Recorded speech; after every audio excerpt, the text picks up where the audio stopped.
ನಮಸ್ಕಾರ, ಈ ನ್ಯೂಸ್ ಟಿವಿಗೆ ಸ್ವಾಗತ. ನಾನು ಶಿರೀಷಾ. ಮೊದಲಿಗೆ ಹೆಡ್ಲೈನ್ಸ್. ಸಂಕ್ರಾಂತಿ ಬಂದರೂ ಅವರೆಕಾಯಿ ಬೆಳೆದ ರೈತನಿಗಿನ ಸುಗ್ಗಿ. ಮಾರುಕಟ್ಟೆಯಲ್ಲಿ ಹಾವಕ ಹೆಚ್ಚಳ. ಕೆಜಿ ಅವರೆಕಾಯಿ 20 ರಿಂದ 30 ರುಗೆ ಮಾರಾಟ. ಬೆಲೆ ಕುಸಿತದಿಂದ ರೈತ ಕಂಗಾಲು. ನಿಯಂತ್ರಣ ತಪ್ಪಿ ಹೊಂಡಕ್ಕೆ ಉರುಳಿದ ಖಾಸಗಿ ಶಾಲಾ ಬಸ್. 25ಕ್ಕೂ ಹೆಚ್ಚು ಮಕ್ಕಳಿಗೆ ಗಾಯ, 3 ಸ್ಥಿತಿ ಗಂಭೀರ. ಚಿಕ್ಕಬಳ್ಳಾಪುರದ ಎಯು ಜ್ಯುವೆಲರಿ ಶಾಪ್ನಲ್ಲಿ ದರೋಡೆ ಮಾಡಿ ರಾಜಸ್ಥಾನದಲ್ಲಿ ಅಡಗಿದ್ದ 2 ಕಳ್ಳರ ಬಂಧನ. 26 ಕೆಜಿ ಬೆಳ್ಳಿ ವಶ, ಮತ್ತೊಬ್ಬನಿಗಾಗಿ ತಲಾಶ್. ಸಾಧಾರಣ ಬೆಲೆಗಳ ನಡುವೆ ಸಂಕ್ರಾಂತಿ ಸ್ವಾಗತಿಸಲು ಸಿದ್ಧತೆ. ದನಗಳಿಗೆ ಬಣ್ಣ ಹಚ್ಚಿ ಕಾಟಮರಾಯನ ಪೂಜೆಗೆ ಸಜ್ಜಾದ ರೈತರು. ಉತ್ತಮ ಮಳೆ ಬೆಳೆಗಾಗಿ ಪ್ರಾರ್ಥಿಸಿ ಲೋಕ ಕಲ್ಯಾಣಾರ್ಥ. ಮಂಗಳ ಮುಖ್ಯರಿಂದ ಗಂಗಮ್ಮ ದೇವಿಗೆ ಗಂಜಿನ ಮೆರವಣಿಗೆ.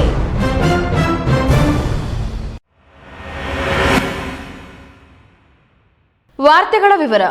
ಬರಗಾಲದ ಬವಣೆಯಲ್ಲಿ ನೀರಿಲ್ಲದ ಭೂಮಿಯಲ್ಲಿ ಕೇವಲ ಮಳೆಯನ್ನೇ ನಂಬಿ ಬೆಳೆದಂತಹ ಬೆಳೆಗಳಲ್ಲಿ ಬಹುಮುಖ್ಯವಾದ ಬೆಳೆ ಎನಿಸಿಕೊಂಡಿರುವ ಅವರೆಕಾಯಿ ಬೆಳೆಗೆ ಸೂಕ್ತ ಬೆಲೆ ಇಲ್ಲದೆ ಬೆಳೆದಂತಹ ರೈತನಿಗೆ ಆತನಲ್ಲಿದ್ದ ಹುಮ್ಮಸ್ಸು ಕಗ್ಗಂಟಾಗತೊಡಗಿದೆ. ಈ ಕುರಿತು ಒಂದು ವರದಿ.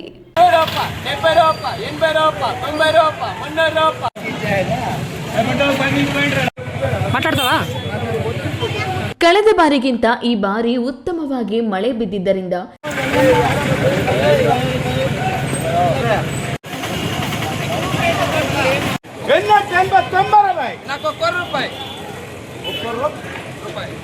ಎಲ್ಲ ರೈತರ ಹೊಲಗಳಲ್ಲಿ ಅವರೆಕಾಯಿ ಬೆಳೆ ಉತ್ತಮವಾಗಿ ಬೆಳೆದಿದೆ. ಆರಂಭದಲ್ಲಿ 50 ರಿಂದ 60 ರುಗಳವರೆಗೂ ಕಿಲೋ ಅವರೆಕಾಯಿ ಮಾರಾಟವಾದ ಹಿನ್ನೆಲೆಯಲ್ಲಿ ಮಳೆಯಾಧಾರಿತ ಬೆಳೆಯಾದ ಅವರೆಕಾಯಿ ಬೆಳೆದಂತಹ ರೈತರ ಮುಖದಲ್ಲಿ ಮಂದಹಾಸ ಮೂಡಿಸಿತ್ತಾದ್ರೂ ಇದೀಗ ಮಾರುಕಟ್ಟೆಗೆ ಹೆಚ್ಚಾಗಿ ಅವರೆಕಾಯಿ ಆಗಮಿಸುತ್ತಿರುವುದರಿಂದ ಬೆಲೆ ಇಳಿಕೆಯಾಗಿದ್ದು ರೈತಾಪಿ ಜನರ ಆಸೆ ನಿರಾಸೆಯಾಗಿದೆ.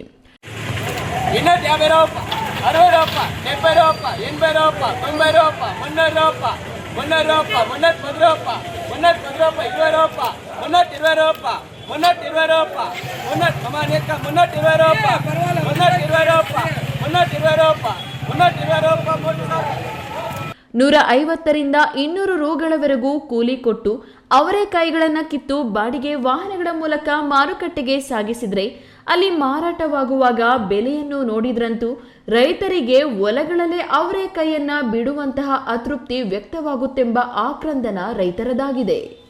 ತುಂಬ ಬರ್ತಾ ಇದೆ. ಪಾಪ ರೈತರು ತುಂಬ ಕಷ್ಟಪಟ್ಟು ಬೆಳೆದು ಹೊಲಗಳಲ್ಲಿ ತೋಟಗಳಲ್ಲಿ ಬೆಳೆದು ಪಾಪ ತುಂಬ ನಷ್ಟವಾಗಿದ್ದಾರೆ. ವಿಪರೀತ ಬರ್ತಾ ಇದೆ. 20 ರಿಂದ 30 ರೂಪಾಯಿ ರೈತರಿಗೆ ಏನೂ ಸಿಗಲ್ಲ. ಕೂಲಿ ನಾಲಿ ಎಲ್ಲ ಕೂಲಿಯವ್ರಿಗೆ 400-500 ರೂಪಾಯಿ ಕೊಡಬೇಕು, ಏನೂ ಸಿಗಲ್ಲ ಪಾಪ ರೈತರಿಗೆ. ಆದ್ದರಿಂದ ರೈತರಿಗೆ ಅನುಕೂಲನೂ ಇಲ್ಲ. ಏನು ಇದು ಸ್ವಲ್ಪ ಇದಾಗೋಗಿದೆ ಈ ವರ್ಷ.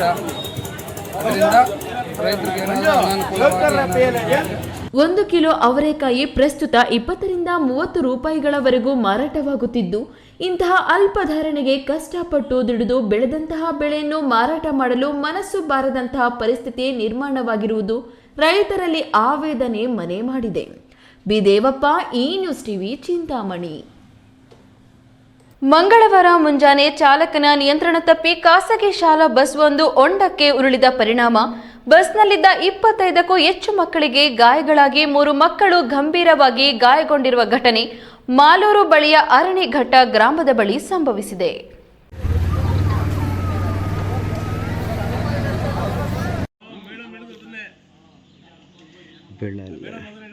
ಕೋಲಾರ ಜಿಲ್ಲೆಯ ಮಾಲೂರು ತಾಲೂಕಿನಲ್ಲಿ ಇಂದು ಮುಂಜಾನೆ ಚಾಲಕನ ನಿಯಂತ್ರಣ ತಪ್ಪಿ ಖಾಸಗಿ ಶಾಲೆಯ ಬಸ್ ರಸ್ತೆ ಪಕ್ಕದ ಹೊಂಡಕ್ಕೆ ಉರುಳಿದ ಘಟನೆ ಅರಣಿಘಟ್ಟ ಗ್ರಾಮದ ಬಳಿ ಸಂಭವಿಸಿದೆ. ಮಾಸ್ತಿ ಕಡೆಯಿಂದ ಕುಡಿಯನೂರು ಗ್ರಾಮದ ಬೋಸ್ ಖಾಸಗಿ ಶಾಲೆಗೆ ಮಕ್ಕಳನ್ನು ಸಾಗಿಸುತ್ತಿದ್ದ ಈ ಶಾಲಾ ಬಸ್ನಲ್ಲಿ ಸುಮಾರು 25ಕ್ಕೂ ಹೆಚ್ಚು ಮಕ್ಕಳು ಪ್ರಯಾಣಿಸುತ್ತಿದ್ದರು. ಅಪಘಾತದ ಪರಿಣಾಮವಾಗಿ ಬಸ್ನಲ್ಲಿದ್ದ 3 ಮಕ್ಕಳಿಗೆ ಗಂಭೀರ ಗಾಯಗಳಾಗಿದ್ದು, ಉಳಿದ ಮಕ್ಕಳಿಗೆ ಸಣ್ಣ ಪುಟ್ಟ ಗಾಯಗಳಾಗಿವೆ. ಗಾಯಗೊಂಡ ಮಕ್ಕಳನ್ನ ತಕ್ಷಣವೇ ಮಾಲೂರು ನಗರದ ಸರ್ಕಾರಿ ಆಸ್ಪತ್ರೆಗೆ ದಾಖಲಿಸಲಾಗಿದ್ದು ಚಿಕಿತ್ಸೆ ಮುಂದುವರೆದಿದೆ. ಘಟನೆಯ ಮಾಹಿತಿ ತಿಳಿಯುತ್ತಿದ್ದಂತೆಯೇ ಕೋಲಾರ ಜಿಲ್ಲಾ ಪೊಲೀಸ್ ವರಿಷ್ಠಾಧಿಕಾರಿ ಕನ್ನಿಕಾ ಸುಕ್ರಿವಾಲ್ ಹಾಗೂ ತಹಶೀಲ್ದಾರ್ ರೂಪಾ ಅವರು ಆಸ್ಪತ್ರೆಗೆ ಭೇಟಿ ನೀಡಿ ಗಾಯಗೊಂಡ ಮಕ್ಕಳ ಆರೋಗ್ಯ ವಿಚಾರಿಸಿದ್ದಾರೆ. ಪ್ರಾಥಮಿಕ ಮಾಹಿತಿ ಪ್ರಕಾರ ಹಳೆಯ ಹಾಗೂ ದುಸ್ಥಿತಿಯಲ್ಲಿದ್ದ ಶಾಲಾ ವಾಹನದಲ್ಲಿ ಮಕ್ಕಳನ್ನ ಸಾಗಿಸಲಾಗುತ್ತಿತ್ತು ಎಂಬ ಆರೋಪ ಕೇಳಿ ಬಂದಿದ್ದು, ಶಾಲಾ ಆಡಳಿತದ ನಿರ್ಲಕ್ಷ್ಯವೇ ಅಪಘಾತಕ್ಕೆ ಕಾರಣವಾಗಿದೆಯೇ ಎಂಬ ಕುರಿತು ತನಿಖೆ ಆರಂಭವಾಗಿದೆ. ಕುಡಿಯನೂರು ಗ್ರಾಮದಲ್ಲಿ ಒಂದು ರಸ್ತೆ ಅಪಘಾತ ಆಗಿದೆ. ಒಂದು ಶಾಲೆ ಗಾಡಿ, ಬೋಸ್ ಶಾಲೆದು ಗಾಡಿ ಪಲ್ಟಿ ಆಗಿದೆ. ಅದರಲ್ಲಿ ಸುಮಾರು 25 ಸ್ಟೂಡೆಂಟ್ಸ್ ಇದ್ದರು. ಅದರಲ್ಲಿ 14ಗೆ ಸಣ್ಣ ಪುಟ್ಟ ಗಾಯ ಆಗಿದೆ. ರಿಮೈನಿಂಗ್ ಎಲ್ಲ ಪೇರೆಂಟ್ಸ್ ಜೊತೆಗೆ ಮನೆಗೆ ಹೋಗಿದ್ದಾರೆ. ಈಗ ಮಾಲೂರು ಹಾಸ್ಪಿಟಲಲ್ಲಿ ಟ್ರೀಟ್ಮೆಂಟ್ ನಡೀತಾ ಇದೆ. ಇಬ್ಬರು ಮಕ್ಕಳು SNRಗೆ ಶಿಫ್ಟ್ ಆಗಿದ್ದಾರೆ. ಈ ಘಟನೆ ಮಾಲೂರು ಪೊಲೀಸ್ ಠಾಣಾ ವ್ಯಾಪ್ತಿಯಲ್ಲಿ ನಡೆದಿದ್ದು, ಪೊಲೀಸರು ಪ್ರಕರಣ ದಾಖಲಿಸಿಕೊಂಡು ಹೆಚ್ಚಿನ ತನಿಖೆ ಕೈಗೊಂಡಿದ್ದಾರೆ. ಕೇಶವ್, ಈ ನ್ಯೂಸ್ ಟಿವಿ, ಮಾಲೂರು.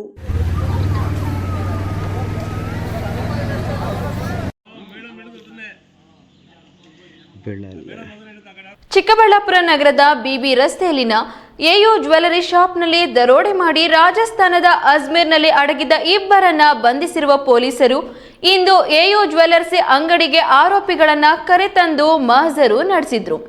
ಒಟ್ಟು 3 ಜನ ಕಳ್ಳರ ಪೈಕಿ ಇಬ್ಬರನ್ನ ಪೊಲೀಸರು ಬಂಧಿಸಿದ್ದು, ಮತ್ತೊಬ್ಬನ ಬಂಧನಕ್ಕೆ ಬಲೆ ಬೀಸಿದ್ದಾರೆ.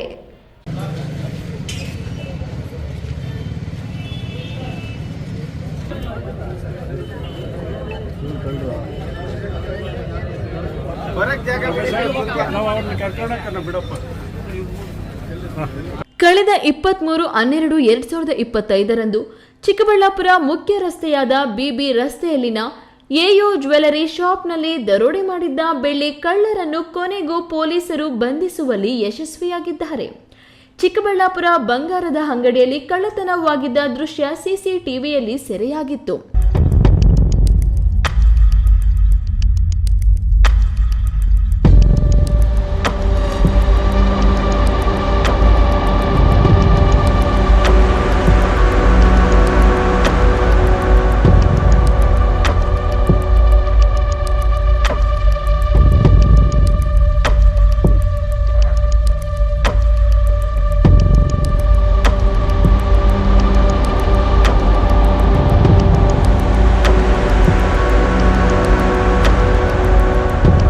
ಅಂದು ರಾತ್ರಿ ಸುಮಾರು 3 ಗಂಟೆಗಳ ಕಾಲ ನಡೆದ ದರೋಡೆಯಲ್ಲಿ ಸುಮಾರು 78 ಕೆಜಿ ಬೆಳ್ಳಿ ಆಭರಣಗಳನ್ನು ಕಳವು ಮಾಡಿದ್ದ ಖತರ್ನಾಕ್ ಕಳ್ಳರನ್ನು ರಾಜಸ್ಥಾನದ ಅಜ್ಮೀರದಲ್ಲಿ ಹಿಡಿದಿದ್ದು 3 ಪೈಕಿ 2 ಆರೋಪಿಗಳನ್ನು ಬಂಧಿಸಿದ್ದಾರೆ. ಮತ್ತೊಬ್ಬನ ಬಂಧನಕ್ಕೆ ಬಲೆ ಬೀಸಿದ್ದಾರೆ. ಬಂಧಿತ ಪ್ರಮುಖ ಆರೋಪಿ ಹನುಮಂತ ಸಿಂಗ್ ಹಾಗೂ ರಾಜು ಎಂದು ಗುರುತಿಸಲಾಗಿದ್ದು, ಬಂಧಿತರಿಂದ 21 ಕೆಜಿ ಬೆಳ್ಳಿ ಜಪ್ತಿ ಮಾಡಲಾಗಿದೆ.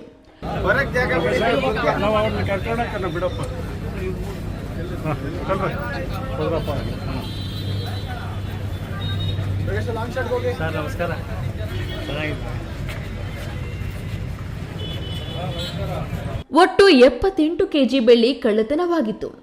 ಬಂಧಿತ 3 ದಾವಣಗೆರೆಯ ಬಸವೇಶ್ವರ ಪೊಲೀಸ್ ಠಾಣೆ ವ್ಯಾಪ್ತಿಯಲ್ಲೂ ಬಂಗಾರದ ಅಂಗಡಿಯಲ್ಲಿ ಕಳ್ಳತನ ಮಾಡಿದ್ರು ಎನ್ನಲಾಗಿದ್ದು, ಬಂಧಿಸಿದ ಕಳ್ಳರನ್ನು ಇಂದು ಎಯು ಜ್ಯುವೆಲರಿ ಶಾಪ್ ಬಳಿಗೆ ಮಹಜರ್ಗಾಗಿ ಕರೆತರಲಾಗಿತ್ತು. ಕೆಎಸ್ ನಾರಾಯಣ ಸ್ವಾಮಿ, ಈ ನ್ಯೂಸ್ ಟಿವಿ, ಚಿಕ್ಕಬಳ್ಳಾಪುರ. ಇದೀಗ ವಿರಾಮದ ನಂತರ ಈ ನ್ಯೂಸ್ ಟಿವಿ ಮುಂದುವರಿಯುತ್ತದೆ. ಭಾರತದ ಪ್ರತಿಷ್ಠಿತ ದ್ವಿಚಕ್ರ ವಾಹನಗಳಲ್ಲಿ ಒಂದಾದ ಹೀರೋ ಬೈಕ್ಗಳು ಚಿಕ್ಕಬಳ್ಳಾಪುರ ಜಿಲ್ಲೆಯಲ್ಲಿ ಲಭ್ಯ.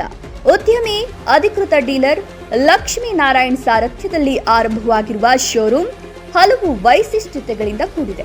ಹೀರೋ ಕಂಪನಿಯ ಬೈಕ್ಗಳ ಅಧಿಕೃತ ಮಾರಾಟಗಾರರು ಮತ್ತು ಸರ್ವಿಸ್ ಸೆಂಟರ್ ಸೇವೆಗಳು ಚಿಕ್ಕಬಳ್ಳಾಪುರದಲ್ಲಿ ಈಗ ಲಭ್ಯ. ವಿಳಾಸ: ವಿಶಾಲ್ ಮಾರ್ಟ್ ಮುಂಭಾಗ, ಬೇಬಿ ರಸ್ತೆ, ಚಿಕ್ಕಬಳ್ಳಾಪುರ.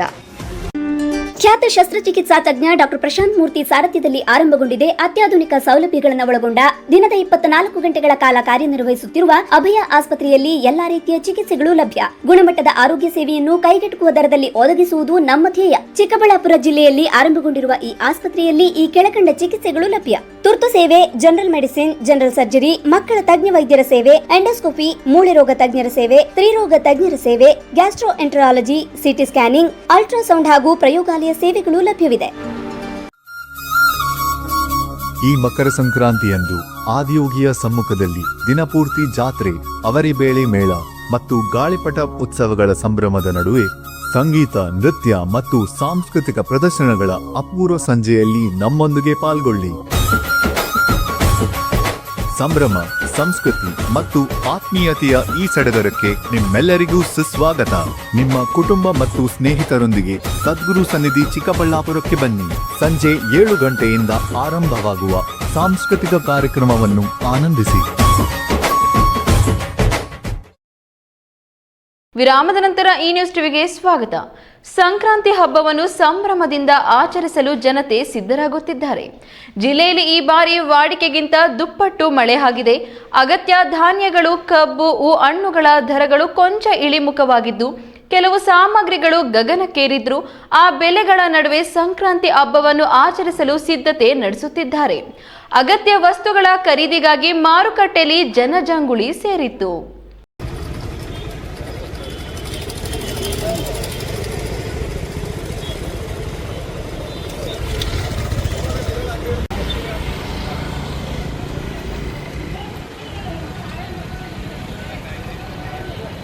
ಪ್ರತಿ ವರ್ಷ ಸಂಕ್ರಾಂತಿ ಹಬ್ಬ ಜನವರಿ 14ಕ್ಕೆ ಬರುತ್ತಿತ್ತು. ಈ ಬಾರಿ 15ರಂದು ನಡೆಯಲಿದೆ. ಹಬ್ಬ ಆಚರಣೆಗೆ ಇನ್ನೆರಡು ದಿನಗಳಿದ್ದು ಚಿಕ್ಕಬಳ್ಳಾಪುರ ನಗರದಲ್ಲಿ ಹಬ್ಬಕ್ಕೆ ಬೇಕಾದ ವಸ್ತುಗಳ ಖರೀದಿಯಲ್ಲಿ ಸಾರ್ವಜನಿಕರು ತೊಡಗಿದ್ದರು. ಸಂಕ್ರಾಂತಿ ಎಂದರೆ ರೈತರಿಗೆ ಸುಗ್ಗಿ ಹುಗ್ಗಿಯ ಹಬ್ಬ. ವರ್ಷವಿಡೀ ಕಷ್ಟಪಟ್ಟು ದುಡಿಯುವ ರೈತರು ಸಂಕ್ರಾಂತಿ ಬಂದ್ರೆ ಸಾಕು ಬೆಳೆದ ಬೆಳೆ, ಜಾನುವಾರು, ಕುಟುಂಬ, ಬಂಧು ಬಳಗದ ಜೊತೆ ಸುಗ್ಗಿಯನ್ನು ಉಗ್ಗಿಯನ್ನಾಗಿ ಸಂಭ್ರಮಿಸುವ ಕಾಲವಿತ್ತು. ಆದರೆ ಸತತ ಬರಗಾಲ ಹಿನ್ನೆಲೆ ಸಂಕ್ರಾಂತಿ ಸಂತಸ ಮಾಯವಾಗಿದೆ. ಮತ್ತೊಂದೆಡೆ ಅವರೆಕಾಯಿ ಬಿಟ್ರೆ ಕಡಲೆಕಾಯಿ, ಗೆಣಸು, ಕಬ್ಬು, ಎಳ್ಳು, ಬೆಲ್ಲ ದುಬಾರಿಯಾಗಿದೆ. ಖರೀದಿ ಮಾಡಲಾಗದೆ ಜನ ಹಬ್ಬದ ಸಂದರ್ಭದಲ್ಲಿ ಸಂಕಷ್ಟಕ್ಕೀಡಾಗಿದ್ದಾರೆ. ಅವರೆಕಾಯಿ, ಕಡಲೆಕಾಯಿ, ಗೆಣಸು, ಕಬ್ಬು ಇಲ್ಲದೆ ಸಂಕ್ರಾಂತಿ ಊಹಿಸಿಕೊಳ್ಳುವುದು ಕಷ್ಟ.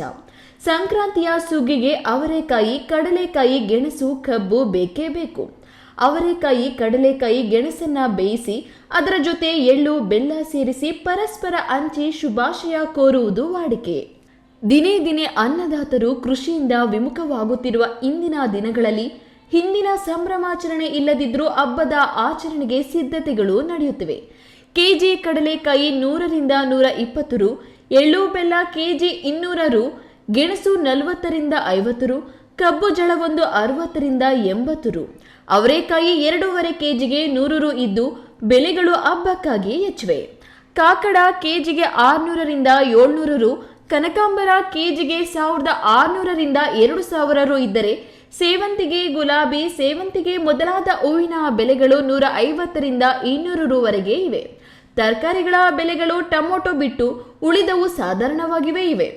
ಜಿಲ್ಲೆಯಲ್ಲಿ ಇತ್ತೀಚಿನ ವರ್ಷಗಳಲ್ಲಿ ಕಬ್ಬು ಬೆಳೆಯುವುದೇ ಕಡಿಮೆಯಾಗಿದ್ದು ಕಬ್ಬನ್ನು ಹೊರಗಿನಿಂದ ತಂದು ಮಾರಾಟ ಮಾಡಲಾಗುತ್ತಿದೆ. ಬೆಲೆಗಳ ಹೆಚ್ಚಳದ ನಡುವೆಯೂ ಸಂಕ್ರಾಂತಿ ಹಬ್ಬಕ್ಕಾಗಿ ಎಷ್ಟಾದರೂ ಸರಿ ಹಬ್ಬ ಮಾಡಲೇಬೇಕೆಂದು ನಾಗರಿಕರು ಕೊಂಡುಹೊಯ್ಯುತ್ತಿದ್ದ ದೃಶ್ಯ ಸಾಮಾನ್ಯವಾಗಿದೆ.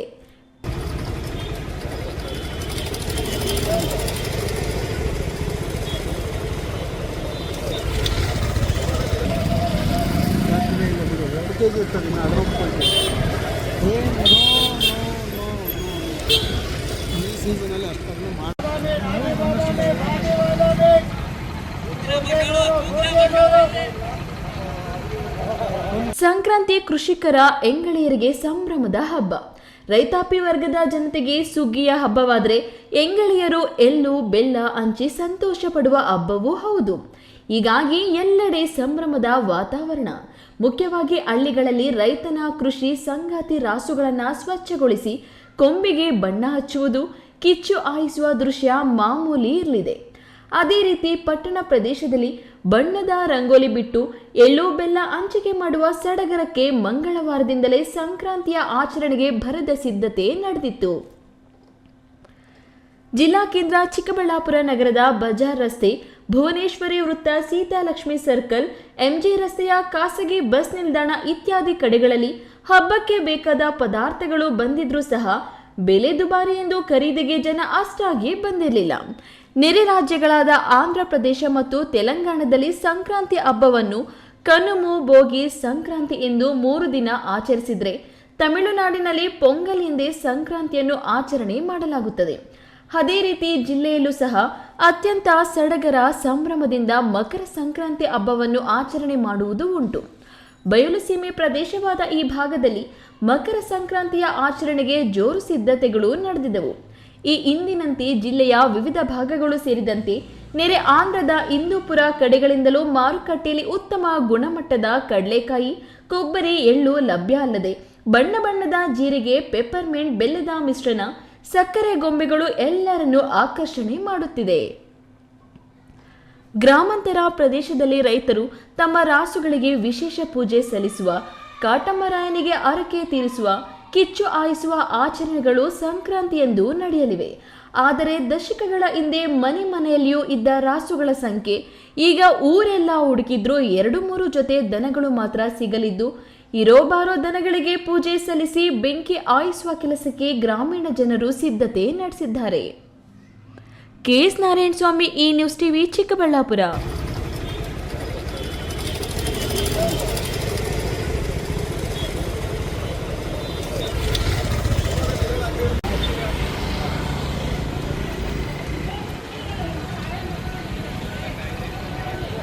ಉತ್ತಮ ಮಳೆಯಾಗಿ ಉತ್ತಮ ಬೆಳೆಯಾಗಿ ಜನ ಸುಖ ಶಾಂತಿ ನೆಮ್ಮದಿಯಿಂದ ಬಾಳಿ ಲೋಕ ಕಲ್ಯಾಣಾರ್ಥವಾಗಲಿ ಎಂದು ಪ್ರಾರ್ಥಿಸಿ ಚಿಂತಾಮಣಿಯಲ್ಲಿ ಮಂಗಳಮುಖಿಯರು ಮಂಗಳವಾರ ಗಂಗಮ್ಮ ದೇವಿಗೆ ತಮಟೆ ವಾದ್ಯಗಳೊಂದಿಗೆ ಗಂಜಿನ ಮೆರವಣಿಗೆ ನಡೆಸಿದರು.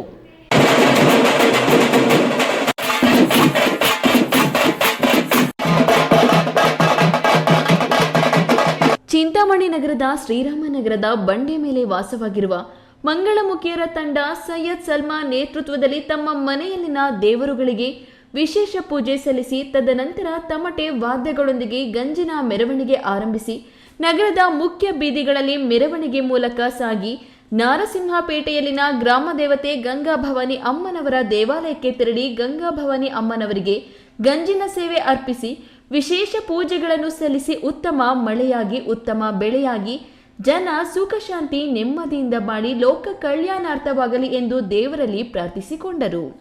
ಇನ್ನು ತಮಟೆ ವಾದ್ಯಗಳ ಸದ್ದಿಗೆ ಮಂಗಳಮುಖಿಯರು ಕುಣಿದು ಕುಪ್ಪಳಿಸಿದರು.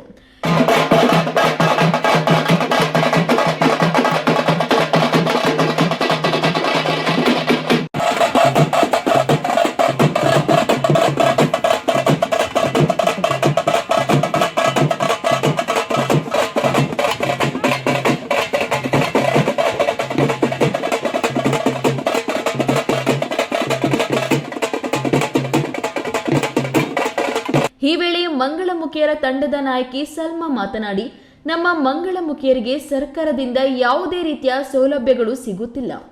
ನಮಗೆ ನಿವೇಶನಗಳನ್ನು ನೀಡುವಂತೆ ಎಲ್ಲ ರಾಜಕೀಯ ನಾಯಕರ ಬಳಿ ಮನವಿ ಮಾಡಿದ್ರೂ ಯಾವುದೇ ಪ್ರಯೋಜನವಾಗಿಲ್ಲ. ಚುನಾವಣೆ ಸಂದರ್ಭದಲ್ಲಿ ಮಾತ್ರ ಭರವಸೆಗಳನ್ನು ನೀಡಿ ಮತ ಪಡೆದುಕೊಂಡು ಹೋಗಿ ಮತ್ತೆ ನಮ್ಮ ಸಮಸ್ಯೆಗಳನ್ನು ಆಲಿಸುವುದಿಲ್ಲವೆಂದು ಬೇಸರ ವ್ಯಕ್ತಪಡಿಸಿದರು. ನಾನು ಹೇಳೋದು ಒಂದೇ ಮಾತು, ನಮಗೆ 15 ವರ್ಷದಿಂದ ನಾವು ಕೇಳ್ತಾನೆ ಇದ್ದೀವಿ. ನಮಗೆ ಎಲ್ಲ ಯಾವುದಾದ್ರು ಯಾರಿಗೂ ಜಾಗ ಕೊಡ್ತಾ ಇದ್ದೀರಾ. ನಮಗೊಂದು ಮಂಗಳಮುಖಿಯರಿಗೆ 15 ವರ್ಷನೇ ನಾವು ಕೇಳ್ತಾ ಇದ್ದೀವಿ. ಇವತ್ತು ಗಂಟೆ ನಮ್ಗೆ ಜಾಗ ಕೊಟ್ಟಿಲ್ಲ. ನಮ್ಮ ಹತ್ರ ಆಧಾರ ಕಾರ್ಡ್ ಇದೆ, ID ಪ್ರೂಫ್ ಎಲ್ಲ ಇದೆ. ನಾವು ನಮ್ಮ ಮನೆ ಹತ್ರ ಬರ್ತೀರಾ, ಓಟ್ ಹಾಕ್ಸ್ಕೊಂಡು ಹೋಗ್ತೀರಿ, ನಿಮ್ಗೆ ಕೊಡ್ತೀವಿ ಅಂತೀರಿ. ಎಲ್ಲ ನಾವು ಸೈಡ್ ಕೊಡ್ತೀವಿ ಬಿಡಮ್ಮ ಅಂತಾರೆ. ಇವತ್ತು ಗಂಟೆ ನಮ್ಗೆ ಕೊಟ್ಟಿಲ್ಲ ನಮ್ಮ ಮಂಗಳಮುಖಿಯರು. ಇನ್ನೊಂದು ಮಾತು ಹೇಳ್ತೀನಿ, ಈ ಚಿಂತಾಮಣದಲ್ಲಿ ನಾವು ಮಂಗಳಮುಖಿ ನಮ್ಮ ಹೆಸರು ಹೇಳಿ ಬೇರೆಯವ್ರು ಬಂದು ಅಂಗಡಿಗಳಿಗೆ ಬಂದು ಕೇಳ್ಕೊಂಡು ಹೋಗ್ತಾರೆ, ಅವ್ರಿಗೆಲ್ಲ ಕೊಡಬಾರ್ದು. ನಾವು ಇರೋದು ಶ್ರೀರಾಮನಗರ ಬಂಡೆ ಮೇಲೆ ಸೈಯದ್ ಸಲ್ಮಾನ್. ನಮ್ಮ ಮಂಗಳಮುಖಿಯವರು ಇಷ್ಟು ಜನ ಇದ್ದಾರೆ, ನಮ್ಮ ಸಮುದಾಯವರು ಇಷ್ಟು ಜನ ಇದ್ದಾರೆ. ನಾವು ಹೇಳೋದು ಇವತ್ತು ಅಂಗಡಿಯವರು ಕೊಟ್ಟಿದ್ದಕ್ಕೋಸ್ಕರ ಅವ್ರ ಮಕ್ಕಳು ಯಾವತ್ತೂ ತನ್ನಕ್ಕಿರಬೇಕು. ಈ ಸಂದರ್ಭದಲ್ಲಿ ಮಂಗಳಮುಖಿಯರಾದ ಸೈಯದ್ ಸಲ್ಮಾ, ಪ್ರಿಯಾ, ಅಶ್ವಿನಿ, ಬಿಂದು, ಪೂನಂ, ಅನು, ಹರಿ, ಮೂರ್ತಿ, ಕಾವ್ಯ, ಗೆಂಡ, ಗಗನ್, ಕುಷ್ಮಾ, ಮುಸ್ಕಾನ್, ತುಳಸಿ, ಶ್ರೀ, ಸ್ವೀಟಿ, ಗಂಗಾ, ನಗ್ಮಾ ಸೇರಿದಂತೆ ಮತ್ತಿತರರು ಉಪಸ್ಥಿತರಿದ್ದರು. ಬಿದೇವಪ್ಪ, ಈ ನ್ಯೂಸ್ ಟಿವಿ, ಚಿಂತಾಮಣಿ.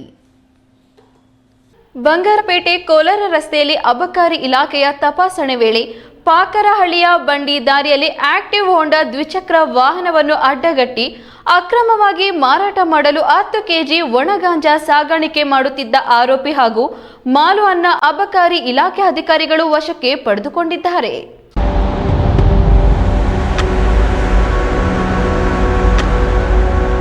ಬಂಗಾರಪೇಟೆ ಕೋಲಾರ ರಸ್ತೆಯಲ್ಲಿ ಅಬಕಾರಿ ಇಲಾಖೆ ಅಧಿಕಾರಿಗಳು ವಾಹನಗಳನ್ನು ತಪಾಸಣೆ ಮಾಡುವ ವೇಳೆ ಅಕ್ರಮವಾಗಿ ಗಾಂಜಾ ಮಾರಾಟ ಮಾಡಲು ಹೊರಟಿದ್ದ ಆರೋಪಿಯೊಬ್ಬನನ್ನ ಅಧಿಕಾರಿಗಳು ಬಂಧಿಸಿದ್ದಾರೆ.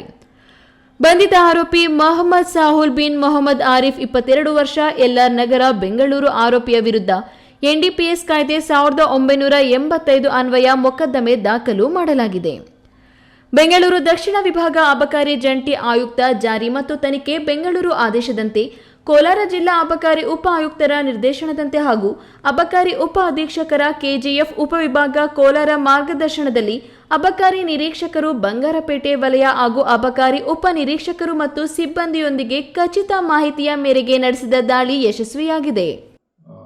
ಕೋಲಾರದಿಂದ ಬಂಗಾರಪೇಟೆ ಹೋಗುವ ರಸ್ತೆಯಲ್ಲಿ ಉತ್ಕುಳ ಗ್ರಾಮ ವ್ಯಾಪ್ತಿಯಲ್ಲಿ ಗಸ್ತು ಮಾಡುವ ಸಂದರ್ಭದಲ್ಲಿ ಬಂದಂಥ ಖಚಿತ ಮಾಹಿತಿಯ ಮೇರೆಗೆ ನಾವು KA02 ES 0153 ವಾಹನವನ್ನು ತಡೆದು ಪರಿಶೀಲಿಸಲಾಗಿ 10 kg ಗಾಂಜಾ ಕಂಡು ಬಂದಿರುತ್ತದೆ.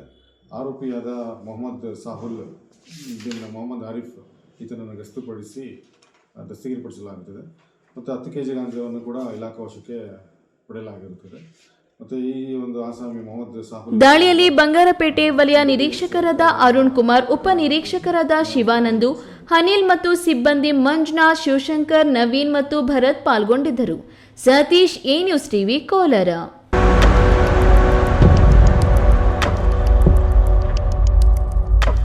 ಸದ್ಗುರು ಜಗ್ಗಿ ವಾಸುದೇವ್ ಅವರಿಂದ ಪ್ರತಿಷ್ಠಾಪಿಸಿರುವ ಪವಿತ್ರ ಸ್ಥಳ ಆದಿಯೋಗಿ ಸನ್ನಿಧಿಯಲ್ಲಿ ಜನವರಿ 14, 2026 ಬುಧವಾರದಂದು ದಿನವಿಡೀ ಮಕರ ಸಂಕ್ರಾಂತಿ ಆಚರಣೆಗಳೊಂದಿಗೆ ಚೈತನ್ಯ ಭರಿತವಾಗಿರಲಿದೆ. ಸಂಜೆ 5ರಿಂದ 6ರವರೆಗೆ ಸದ್ಗುರುಗಳ ಸಾನ್ನಿಧ್ಯದಲ್ಲಿ ಭವ್ಯ ಸಾಂಸ್ಕೃತಿಕ ಕಾರ್ಯಕ್ರಮ ಹಾಗೂ ಸಂಜೆ 7 ಗಂಟೆಗೆ ವಿಶೇಷ ಸಾಂಸ್ಕೃತಿಕ ಪ್ರದರ್ಶನ ನಡೆಯಲಿದೆ. ಸಂಜೆಯ ಸಾಂಸ್ಕೃತಿಕ ಕಾರ್ಯಕ್ರಮದಲ್ಲಿ ಸದ್ಗುರುಗಳು ಪ್ರಕೃತಿಯ ಶಕ್ತಿ ಮತ್ತು ಜೀವಶಕ್ತಿಗಳಿಗೆ ಕೃತಜ್ಞತೆ ಸಲ್ಲಿಸುವ ಪ್ರಜ್ಞಾಪೂರ್ವಕ ಅಭಿವ್ಯಕ್ತಿಯಾಗಿ ಸಂಕ್ರಾಂತಿಯನ್ನು ಹೇಗೆ ಆಚರಿಸಬೇಕು ಎಂಬುದರ ಕುರಿತು ಭಕ್ತರಿಗೆ ಮಾರ್ಗದರ್ಶನ ನೀಡಲಿದ್ದಾರೆ.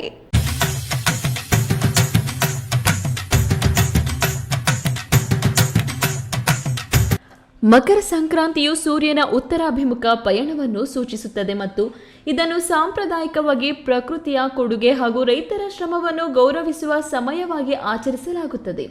ಈಶಾದ ಸದ್ಗುರು ಜಗ್ಗಿ ವಾಸುದೇವ್ ಪ್ರಕಾರ ಮಕರ ಸಂಕ್ರಾಂತಿಯು ವಸಂತ ಕಾಲದೆಡೆಗೆ ಭೂಮಿ ತಾಯಿಯ ಮೊದಲ ಹೆಜ್ಜೆಯನ್ನು ಸೂಚಿಸುತ್ತದೆ. ಕೃತಜ್ಞತೆ, ಭಕ್ತಿ, ಸಂಸ್ಕೃತಿ ಮತ್ತು ಜನರ ಭಾಗವಹಿಸುವಿಕೆಯೊಂದಿಗೆ ಪೂರ್ಣ ದಿನದ ಸಂಭ್ರಮಾಚರಣೆಯಾಗಿ ಆಚರಿಸಿ ಎಂದು ಸಂದೇಶ ನೀಡಿದ್ದಾರೆ. ಬುಧವಾರ ಸಂಜೆಯ ಸಾಂಸ್ಕೃತಿಕ ಕಾರ್ಯಕ್ರಮದಲ್ಲಿ ಸದ್ಗುರುಗಳು ಪ್ರಕೃತಿಯ ಶಕ್ತಿ ಮತ್ತು ಜೀವಶಕ್ತಿಗಳಿಗೆ ಕೃತಜ್ಞತೆ ಸಲ್ಲಿಸುವ ಪ್ರಜ್ಞಾಪೂರ್ವಕ ಅಭಿವ್ಯಕ್ತಿಯಾಗಿ ಸಂಕ್ರಾಂತಿಯನ್ನು ಹೇಗೆ ಆಚರಿಸಬೇಕು ಎಂಬುದರ ಕುರಿತು ಭಕ್ತರಿಗೆ ಮಾರ್ಗದರ್ಶನ ನೀಡಲಿದ್ದಾರೆ. ಆಚರಣೆಯ ಭಾಗವಾಗಿ ಸದ್ಗುರು ಸನ್ನಿಧಿಯಲ್ಲಿ ವೈಭವಪೂರ್ವ ಜಾತ್ರೆ ನಡೆಯಲಿದೆ. ಆಚರಣೆಯ ಭಾಗವಾಗಿ ಸದ್ಗುರು ಸನ್ನಿಧಿಯಲ್ಲಿ ವೈಭವಪೂರ್ಣ ಜಾತ್ರೆ ನಡೆಯಲಿದ್ದು, ಇದು ಕರ್ನಾಟಕದ ಸಾಂಪ್ರದಾಯಿಕ ಜಾತ್ರೆಗಳ ಬಣ್ಣ, ರುಚಿ ಮತ್ತು ಸಮುದಾಯ ಚೈತನ್ಯಕ್ಕೆ ಜೀವ ತುಂಬಲಿದೆ. ಸಂಕ್ರಾಂತಿ ಹಬ್ಬದ ಅಂಗವಾಗಿ ಈಶಾ ಸನ್ನಿಧಿಯಲ್ಲಿ ಸಾಂಪ್ರದಾಯಿಕ ಕರಕುಶಲ ವಸ್ತುಗಳು, ಕೈಮಗ್ಗದ ಬಟ್ಟೆಗಳು ಮತ್ತು ಮನೆಯಲ್ಲಿ ತಯಾರಿಸಿದ ಉತ್ಪನ್ನಗಳ ಮಳಿಗೆಗಳನ್ನು ಸಂದರ್ಶಕರು ವೀಕ್ಷಿಸಬಹುದು. ಇದು ಗ್ರಾಮೀಣ ಕುಶಲಕರ್ಮಿಗಳಿಗೆ ಮತ್ತು ಸಣ್ಣ ಉತ್ಪಾದಕರಿಗೆ ಒಂದು ವೇದಿಕೆಯನ್ನು ಒದಗಿಸುತ್ತದೆ. ಈ ಜಾತ್ರೆಯಲ್ಲಿ ಮಕ್ಕಳಿಗಾಗಿ ಮೋಜಿನ ಆಟಗಳು ಮತ್ತು ಚಟುವಟಿಕೆಗಳು ಇರಲಿದ್ದು, ಬೆಂಗಳೂರು ಹಾಗೂ ಇತರ ಸ್ಥಳಗಳಿಂದ ಬರುವವರಿಗೆ ಒಂದು ಪರಿಪೂರ್ಣವಾದ ಪ್ರವಾಸದಂತೆ ವ್ಯವಸ್ಥೆ ಮಾಡಲಾಗಿದೆ.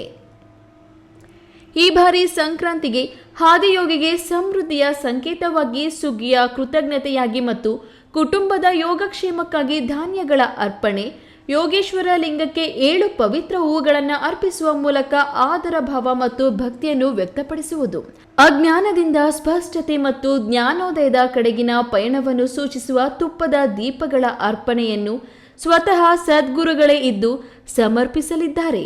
KS ನಾರಾಯಣ ಸ್ವಾಮಿ, ಈ ನ್ಯೂಸ್ ಟಿವಿ, ಚಿಕ್ಕಬಳ್ಳಾಪುರ.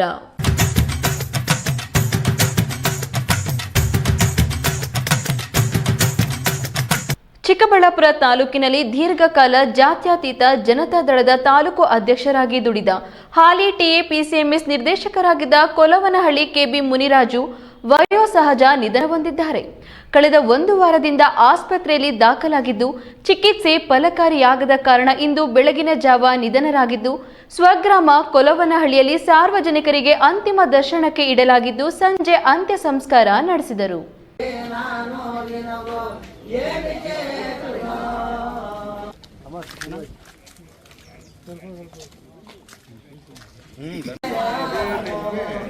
ಚಿಕ್ಕಬಳ್ಳಾಪುರ ತಾಲೂಕಿನ JDS ಪಕ್ಷದ ದೀರ್ಘಕಾಲದ ಅಧ್ಯಕ್ಷರಾಗಿದ್ದು ಪಕ್ಷನಿಷ್ಠರಾಗಿ ಕೆಲಸ ಮಾಡಿದ್ದ ಕೋಲವನಹಳ್ಳಿ ಕೆಬಿ ಮುನಿರಾಜು ಇಂದು ಬೆಳಿಗ್ಗೆ 5 ಗಂಟೆಗೆ ನಿಧನರಾಗಿದ್ದಾರೆ. ಸದಾ ನಗುಮುಖದ ಮುನಿರಾಜುರವರು ದೇವೇಗೌಡ ಮತ್ತು ಕುಮಾರಸ್ವಾಮಿಗೆ ನಿಷ್ಠರಾಗಿ ಕೆಲಸ ಮಾಡಿದ್ರು. ಕೆಬಿ ಮುನಿರಾಜು ದೊಡ್ಡಮರಳಿ ಗ್ರಾಮ ಪಂಚಾಯಿತಿ ಅಧ್ಯಕ್ಷರಾಗಿ ಪ್ರಗತಿಪರ ರೈತರು ಎನಿಸಿಕೊಂಡಿದ್ರು. ಹಾಲಿ ತಾಲೂಕು ಸೊಸೈಟಿ ನಿರ್ದೇಶಕರಾಗಿ ಅವಿರೋಧವಾಗಿ ಆಯ್ಕೆಯಾಗಿದ್ರು. ಜೆಡಿಎಸ್ ಪಕ್ಷದ ಅಧ್ಯಕ್ಷರಾಗಿದ್ರು. ಕೆಬಿ ಮುನಿರಾಜುರವರಿಗೆ ಆರೋಗ್ಯ ಕೆಟ್ಟು ಬೆಂಗಳೂರು ಮಣಿಪಾಲ್ ಆಸ್ಪತ್ರೆಯಲ್ಲಿ ಚಿಕಿತ್ಸೆಗಾಗಿ ದಾಖಲಾಗಿ 15 ದಿನಗಳಿಂದ ಚಿಕಿತ್ಸೆ ಪಡೆಯುತ್ತಿದ್ರು. ಕೊನೆಗೆ ಚಿಕಿತ್ಸೆ ಫಲಕಾರಿಯಾಗದೆ ನಿಧನ ಹೊಂದಿದರು.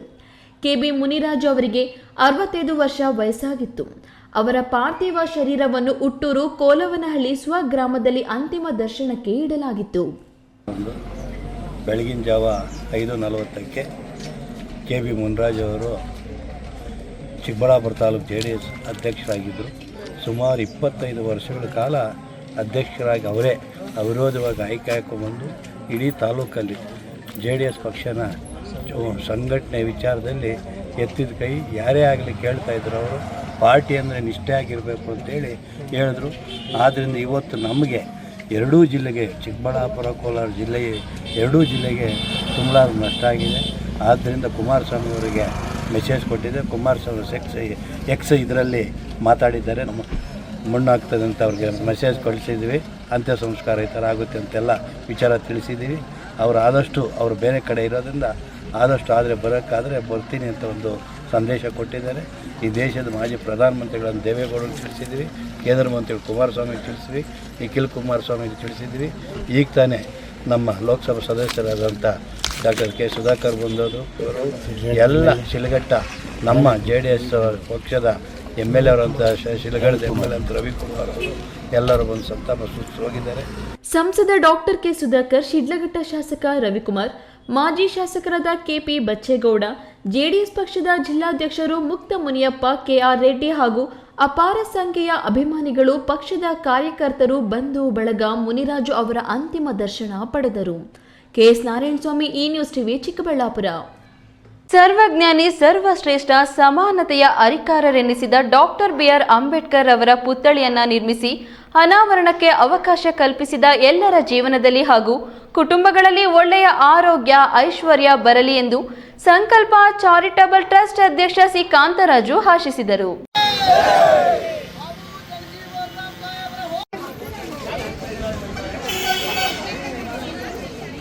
ಗೌರಿಬಿದನೂರು ತಾಲೂಕಿನ ಕಸಬಾ ಹೋಬಳಿ ಕಾದಲವೇಣಿ ಗ್ರಾಮದ ಡಾಕ್ಟರ್ BR ಅಂಬೇಡ್ಕರ್ ನಗರದಲ್ಲಿ ಜೈ ಭೀಮ್, ಜೇನುಗೂಡು ಗೆಳೆಯರ ಬಳಗ ಮತ್ತು ಸಂಕಲ್ಪ ಚಾರಿಟಬಲ್ ಟ್ರಸ್ಟ್ ಡಿಪಳ್ಯ ಇವರ ಸಂಯುಕ್ತ ಆಶ್ರಯದಲ್ಲಿ ಡಾಕ್ಟರ್ BR ಅಂಬೇಡ್ಕರ್ ಪುತ್ಥಳಿ ಅನಾವರಣ ಕಾರ್ಯಕ್ರಮವನ್ನು ಹಮ್ಮಿಕೊಳ್ಳಲಾಗಿತ್ತು. ಕಾರ್ಯಕ್ರಮವನ್ನುದ್ದೇಶಿಸಿ ಸಂಕಲ್ಪ ಚಾರಿಟಬಲ್ ಟ್ರಸ್ಟ್ ಅಧ್ಯಕ್ಷ ಸಿ ಕಾಂತರಾಜು ಮಾತನಾಡಿ, ಅಂಬೇಡ್ಕರ್ ಅವರ ಜೀವನ ಮತ್ತು ಹೋರಾಟ ಪ್ರತಿಯೊಬ್ಬ ನಾಗರಿಕನಿಗೂ ಪ್ರೇರಣೆಯಾಗಬೇಕು. ಸಮಾಜದಲ್ಲಿ ಸಹೋದರತ್ವ, ಸಮಾನ ಅವಕಾಶ ಮತ್ತು ನ್ಯಾಯವನ್ನು ಕಾಪಾಡುವ ಹೊಣೆ ಪ್ರತಿಯೊಬ್ಬರ ಮೇಲಿದೆ ಎಂದರು. ಯುವ ಕಲಾವಿದ ಹಾಗೂ ಗೌತಮ ಬುದ್ಧ ಟ್ರಸ್ಟ್ ಅಧ್ಯಕ್ಷ YT ಪ್ರಸನ್ನಕುಮಾರ್ ಮಾತನಾಡಿ, ವಿಶ್ವನಾಯಕ, ಮಹಾನ್ ಮಾನವತಾವಾದಿ ಅಂಬೇಡ್ಕರ್ ಪುತ್ಥಳಿಯನ್ನು ಸಮಾಜಕ್ಕೆ ಅರ್ಪಣೆ ಮಾಡಿರುವುದು ಶ್ಲಾಘನೀಯವಾದುದು ಎಂದರು. ಕಾರ್ಯಕ್ರಮದಲ್ಲಿ ದಲಿತ ಮುಖಂಡರಾದ ಲಕ್ಷ್ಮೀನಾರಾಯಣ್, ಅಶ್ವತ್ಥಪ್ಪ, ಶಂಕರಪ್ಪ, ಸಂತು, ಸಾರ್ವಜನಿಕರು ಸೇರಿದಂತೆ ಇನ್ನಿತರರು ಭಾಗವಹಿಸಿದ್ದರು. ಪ್ರದೀಪ್, ಈ ನ್ಯೂಸ್ ಟಿವಿ, ಗೌರಿಬಿದನೂರು.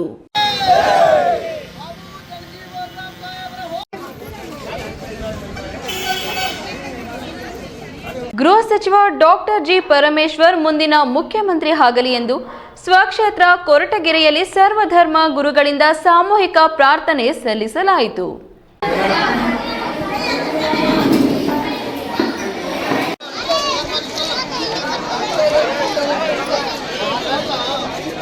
ಕೊರಟಗೆರೆ ಪಟ್ಟಣದ ಗಿರಿನಗರ ಬಡಾವಣೆಯ ಸಮುದಾಯ ಭವನದಲ್ಲಿ ಏರ್ಪಡಿಸಲಾಗಿದ್ದ ಸರ್ವಧರ್ಮ ಗುರುಗಳ ಸಾಮೂಹಿಕ ಪ್ರಾರ್ಥನೆಯಲ್ಲಿ ಡಾಕ್ಟರ್ ಜಿ ಪರಮೇಶ್ವರ್ ಭಾವಚಿತ್ರ ಹಿಡಿದು ಪ್ರಾರ್ಥನೆ ಸಲ್ಲಿಸಿದ ಪುಟಾಣಿ ಮಕ್ಕಳೊಂದಿಗೆ ಸರ್ವಧರ್ಮದ ಮುಖಂಡರು ಹಾಗೂ ಕಾರ್ಯಕರ್ತರು ಸೇರಿದಂತೆ 2,000ಕ್ಕೂ ಹೆಚ್ಚು ಸ್ವಯಂ ಸೇವಕರು ಭಾಗಿಯಾಗಿದ್ದರು. ಇದೇ ಸಂದರ್ಭದಲ್ಲಿ ಸಾಮಾಜಿಕ ಹೋರಾಟಗಾರ ನಯಾಜ್ ಮಾತನಾಡಿ, ಸರ್ವಧರ್ಮ ಗುರುಗಳ ಸಾಮೂಹಿಕ ಪ್ರಾರ್ಥನೆಯ ಮುಖೇನ 2,000 ಕಾರ್ಯಕರ್ತರ ಸಮ್ಮುಖದಲ್ಲಿ ಡಾಕ್ಟರ್ ಜಿ ಪರಮೇಶ್ವರ್ ಮುಂದಿನ ಮುಖ್ಯಮಂತ್ರಿ ಆಗಲಿ ಎಂದು ಪ್ರಾರ್ಥನೆ ಸಲ್ಲಿಸಿದ್ದೇವೆ. ಒಂದು ವೇಳೆ ಅವರಿಗೆ ಮುಖ್ಯಮಂತ್ರಿ ಸ್ಥಾನ ನೀಡದೇ ಇದ್ದಲ್ಲಿ ಕೊರಟಗೆರೆಯಿಂದ ದೆಹಲಿ ಚಲೋ ಬೃಹತ್ ಹೋರಾಟದ ಆಂದೋಲನ ನಡೆಸುತ್ತೇವೆ ಎಂದು ತಿಳಿಸಿದರು. ಸೀನಿಯಾರಿಟಿ ಇದ್ರೆ ನಮ್ಮ ಡಾಕ್ಟರ್ ಜಿ ಪರಮೇಶ್ವರ್ ಅವರಿಗೆ ದಯಮಾಡಿ ತಾವು ಅವರ ಪಕ್ಷ ಸಂಘಟನೆ ಮತ್ತು ಪ್ರಾಮಾಣಿಕತೆ ನೋಡಿ ತಾವು ಹೈಕಮಾಂಡ್ ಅವರು ಸೋನಿಯಾ ಗಾಂಧಿ ಇರ್ಬೋದು, ರಾಹುಲ್ ಗಾಂಧಿ ಇರ್ಬೋದು, ಮತ್ತೆ ವರಿಷ್ಠರು ಇರ್ಬೋದು, ಮಲ್ಲಿಕಾರ್ಜುನ ಖರ್ಗೆ ಸಾಹೇಬ್ರು ಇರ್ಬೋದು, ದಯಮಾಡಿ ಕೊಡಗೆರೆ ಜನತೆ ಮತ್ತು ತುಮಕೂರು ರಾಜ್ಯದ ಜನತೆ, ದೀನ ದಲಿತರು, ಅಲ್ಪಸಂಖ್ಯಾತರು ಎಲ್ಲರ ಪರವಾಗಿ ಅವ್ರನ್ನ ನಾವು ಒತ್ತಾಯ ಮಾಡ್ತೀವಿ. ಈ ರಾಜ್ಯದ ಮುಖ್ಯಮಂತ್ರಿಯಾಗಿ ಅವ್ರನ್ನ ಕೇವಲ ಇನ್ನು 2 ವರ್ಷ ಇದೆ, ತಾವು ದಯಮಾಡಿ 2 ವರ್ಷ ಅವ್ರನ್ನ ಅವಕಾಶ ಮಾಡಿಕೊಟ್ಟು ಈ ರಾಜ್ಯದ ತುಮಕೂರು ಜಿಲ್ಲೆಯ ಮತ್ತು ತಾಲ್ಲೂಕಿನ ಸೇವೆ ಮಾಡಕ್ಕೆ ಅವಕಾಶ ಮಾಡಿಕೊಡ್ಬೇಕು.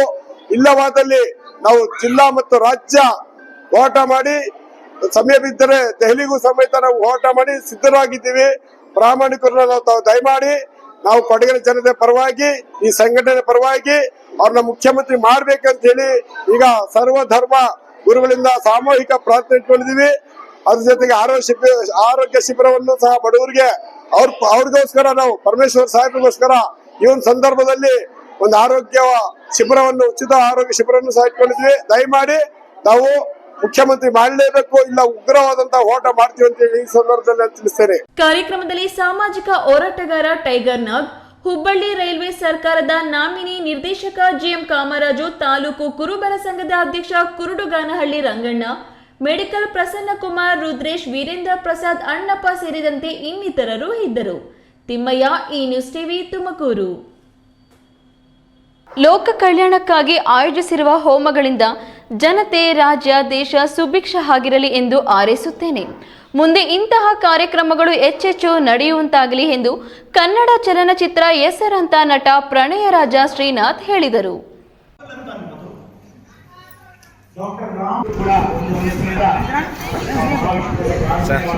ಗುಡಿಬಂಡೆಯ ಶ್ರೀ ಗಾಯತ್ರಿ ಜ್ಞಾನಯಜ್ಞ ಮಂಟಪದಲ್ಲಿ ಇಂದು 2026ರ ಹೊಸ ವರ್ಷದ ಸ್ವಾಗತದ ಸಲುವಾಗಿ ಶ್ರೀ ಗಾಯತ್ರಿ ಮಾತಾ ಸೇವಾ ಟ್ರಸ್ಟ್ ವತಿಯಿಂದ ವಿಶೇಷವಾಗಿ ಗಣೇಶ ಹೋಮ, ವಾಸ್ತು ಹೋಮ, ನವಗ್ರಹ ಹೋಮ, ಗಾಯತ್ರಿ ಹೋಮ ಹಾಗೂ ಮಹಾಧನ್ವಂತರಿ ಹೋಮವನ್ನು ಆಯೋಜಿಸಲಾಗಿತ್ತು. ವೇದಮೂರ್ತಿ ಬ್ರಹ್ಮಶ್ರೀ ನಾಗೇಂದ್ರ, ಶ್ರೀ ಗಾಯತ್ರಿ ಮಾತಾ ಸೇವಾ ಟ್ರಸ್ಟ್ ಅಧ್ಯಕ್ಷ ಡಾಕ್ಟರ್ ಗಿರೀಶ್ ರಾವ್ ಈ ಕಾರ್ಯಕ್ರಮದ ನೇತೃತ್ವ ವಹಿಸಿದ್ದರು. ಕಾರ್ಯಕ್ರಮದಲ್ಲಿ ಭಾಗಿಯಾಗಿದ್ದ ಪ್ರಖ್ಯಾತ ಕನ್ನಡ ಚಲನಚಿತ್ರ ನಟ ಪ್ರಣಯರಾಜ ಶ್ರೀನಾಥ್ ಮಾತನಾಡಿ, ಇದೊಂದು ಸೊಗಸಾದ ಕಾರ್ಯಕ್ರಮ. ಲೋಕ ಕಲ್ಯಾಣಕ್ಕಾಗಿ ಆಯೋಜಿಸಿರುವ ಈ ಹೋಮಗಳಿಂದ ಜನತೆ, ರಾಜ್ಯ, ದೇಶ ಸುಭಿಕ್ಷ ಆಗಿರಲಿ ಎಂದು ಹಾರೈಸುತ್ತೇನೆ. ಮುಂದೆ ಇಂತಹ ಕಾರ್ಯಕ್ರಮಗಳು ಹೆಚ್ಚೆಚ್ಚು ನಡೆಯುವಂತಾಗಲಿ ಎಂದು ತಿಳಿಸಿದರು. ಹೋಮಕ್ಕೆ ನನ್ನ ಭಾಳ ವಿಶ್ವಾಸವಾಗಿ ಕರೆದು ಬಂದಿದ್ದೀನಿ. ತುಂಬ ಒಳ್ಳೆಯ ಕೆಲಸ. ಇಲ್ಲಿ ಬಂದಮೇಲೆ ನೋಡಿದಾಗ ಗೊತ್ತಾಗತ್ತೆ, ಒಂದು ಅಪರೂಪದ ಅವಕಾಶ ನನಗೆ ಸಿಕ್ತು ಅಂತ. ಈ ಗಾಯತ್ರಿ ಹೋಮ ಮಾಡಿದ್ದು ಬರೀ ಸ್ವಾರ್ಥಕ್ಕಷ್ಟೇ ಅಲ್ಲ, ಇಡೀ ಜಗತ್ತಿಗೆ ಒಳ್ಳೆಯದಾಗಬೇಕು ಅನ್ನೋ ದೃಷ್ಟಿಯಲ್ಲಿ ಅವರು ಹೋಮ ಮಾಡ್ತಾಯಿದ್ದಾರೆ. ಈ ಹೋಮದಲ್ಲಿ ಭಾಗವಹಿಸೋಕ್ಕೆ ಅವಕಾಶ ನನಗೂ ಕೊಟ್ಟಿದ್ದಾರೆ. ತುಂಬ ಸಂತೋಷ ಆಯಿತು. ಕಾರ್ಯಕ್ರಮದಲ್ಲಿ ಬೆಂಗಳೂರು ಸೇರಿದಂತೆ ರಾಜ್ಯದ ವಿವಿಧೆಡೆಗಳಿಂದ ಪ್ರಖ್ಯಾತ ವೈದ್ಯರುಗಳು, ಶ್ರೀ ಗಾಯತ್ರಿ ಮಾತಾ ಸೇವಾ ಟ್ರಸ್ಟ್ನ ಪದಾಧಿಕಾರಿಗಳು ಸೇರಿದಂತೆ ವಿವಿಧ ಕ್ಷೇತ್ರದ ಮುಖ್ಯಸ್ಥರು ಭಾಗಿಯಾಗಿದ್ದರು. ಮಂಜುನಾಥ್ ಬಿ, ಈ ನ್ಯೂಸ್ ಟಿವಿ, ಗುಡಿಬಂಡೆ.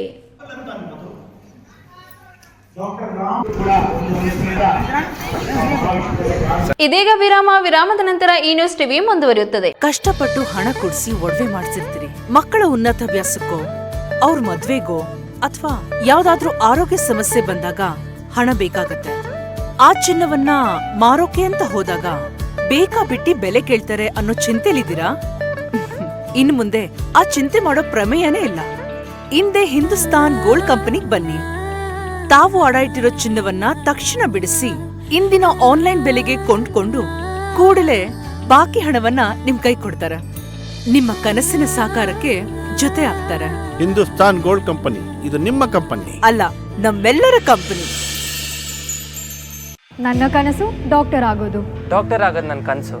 ಮಗಳು ಡಾಕ್ಟರ್ ಆಗ್ಲಿ ಅನ್ನೋದು ನನ್ನ ಕನಸು. ಕನಸು ಎಲ್ಲರಿಗೂ ಇರುತ್ತದೆ. ಮಗನು ಡಾಕ್ಟರ್ ಆಗ್ಬೋದೇನ್ರಿ?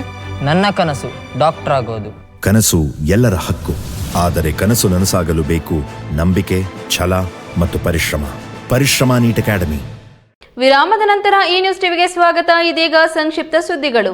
ಕಳ್ಳತನವನ್ನೇ ವೃತ್ತಿ ಮಾಡಿಕೊಂಡಿದ್ದ ಕುಖ್ಯಾತ ಅಂತಾರಾಜ್ಯ ಕಳ್ಳಿಯೊಬ್ಬಳನ್ನ ಚಿಕ್ಕಬಳ್ಳಾಪುರ ಪೊಲೀಸರು ಬಂಧಿಸಿದ್ದಾರೆ. ಬಂಧಿತಳು 50 ವರ್ಷದ ತಮಿಳುನಾಡು ಮೂಲದ ಮೀನಾಕ್ಷಿ ಎಂದು ಗುರುತಿಸಲಾಗಿದೆ. 2025 ಸೆಪ್ಟೆಂಬರ್ 19ರಂದು ಮಹಿಳೆಯೊಬ್ಬರು ದೇವಾಲಯದ ಉತ್ಸವ ನಿಮಿತ್ತ ತಮ್ಮ ಪೋಷಕರ ಮನೆಗೆ ತೆರಳುವ ವೇಳೆ ಚಿನ್ನಾಭರಣಗಳನ್ನು ತಮ್ಮ ವ್ಯಾನಿಟಿ ಬ್ಯಾಗ್ನೊಳಗಿನ ಡಬ್ಬಿಯಲ್ಲಿ ಇಟ್ಟುಕೊಂಡು ತಮ್ಮ ಗ್ರಾಮಕ್ಕೆ ಹೋಗುವ ಸಲುವಾಗಿ ಶಿಡ್ಲಘಟ್ಟದ ಜಂಗಮಕೋಟೆ ಬಳಿ ಬಸ್ ಹತ್ತುವ ವೇಳೆ ಕಳ್ಳತನ ನಡೆದಿತ್ತು. ಈ ಕುರಿತು ಶಿಡ್ಲಘಟ್ಟ ಠಾಣೆಯಲ್ಲಿ ಪ್ರಕರಣ ದಾಖಲಾಗಿತ್ತು. ಪೊಲೀಸರು ತನಿಖೆ ಚುರುಕುಗೊಳಿಸಿ ಆರೋಪಿ ಮೀನಾಕ್ಷಿಯನ್ನು ಬಂಧಿಸಿ 240 ಗ್ರಾಂ ತೂಕದ 30 ಲಕ್ಷ ಮೌಲ್ಯದ ಚಿನ್ನಾಭರಣಗಳನ್ನು ವಶಪಡಿಸಿಕೊಂಡಿದ್ದಾರೆ. ಕೊನೆಯದಾಗಿ ಮತ್ತೊಮ್ಮೆ ಹೆಡ್ಲೈನ್ಸ್. ಸಂಕ್ರಾಂತಿ ಬಂದರೂ ಅವರೆಕಾಯಿ ಬೆಳೆದ ರೈತನಿಗಿಲ್ಲ ಸುಗ್ಗಿ. ಮಾರುಕಟ್ಟೆಯಲ್ಲಿ ಹಾವಕ ಹೆಚ್ಚಳ. ಕೆಜಿ ಅವರೆಕಾಯಿ 20ರಿಂದ 30 ರುಗೆ ಮಾರಾಟ. ಬೆಲೆ ಕುಸಿತದಿಂದ ರೈತ ಕಂಗಾಲು. ನಿಯಂತ್ರಣ ತಪ್ಪಿ ಹೊಂಡಕ್ಕೆ ಉರುಳಿದ ಖಾಸಗಿ ಶಾಲಾ ಬಸ್. 25ಕ್ಕೂ ಹೆಚ್ಚು ಮಕ್ಕಳಿಗೆ ಗಾಯ. 3 ಸ್ಥಿತಿ ಗಂಭೀರ. ಚಿಕ್ಕಬಳ್ಳಾಪುರದ ಎಯು ಜ್ಯುವೆಲರಿ ಶಾಪ್ನಲ್ಲಿ ದರೋಡೆ ಮಾಡಿ ರಾಜಸ್ಥಾನದಲ್ಲಿ ಅಡಗಿದ್ದ 2 ಕಳ್ಳರ ಬಂಧನ. 26 ಕೆಜಿ ಬೆಳ್ಳಿ ವಶ. ಮತ್ತೊಬ್ಬನಿಗಾಗಿ ತಲಾಶ್. ಸಾಧಾರಣ ಬೆಲೆಗಳ ನಡುವೆ ಸಂಕ್ರಾಂತಿ ಸ್ವಾಗತಿಸಲು ಸಿದ್ಧತೆ. ದನಗಳಿಗೆ ಬಣ್ಣ ಹಚ್ಚಿ ಕಾಟಮರಾಯನ ಪೂಜೆಗೆ ಸಜ್ಜಾದ ರೈತರು. ಉತ್ತಮ ಮಳೆ ಬೆಳೆಗಾಗಿ ಪ್ರಾರ್ಥಿಸಿ ಲೋಕ ಕಲ್ಯಾಣಾರ್ಥ. ಮಂಗಳ ಮುಖ್ಯರಿಂದ ಗಂಗಮ್ಮ ದೇವಿಗೆ ಗಂಜಿನ ಮೆರವಣಿಗೆ. ದಿನನಿತ್ಯದ ಸುದ್ದಿ ಸ್ವಾರಸ್ಯಕ್ಕಾಗಿ ತಪ್ಪದೆ ವೀಕ್ಷಿಸಿ ಈ ನ್ಯೂಸ್ ಟಿವಿ.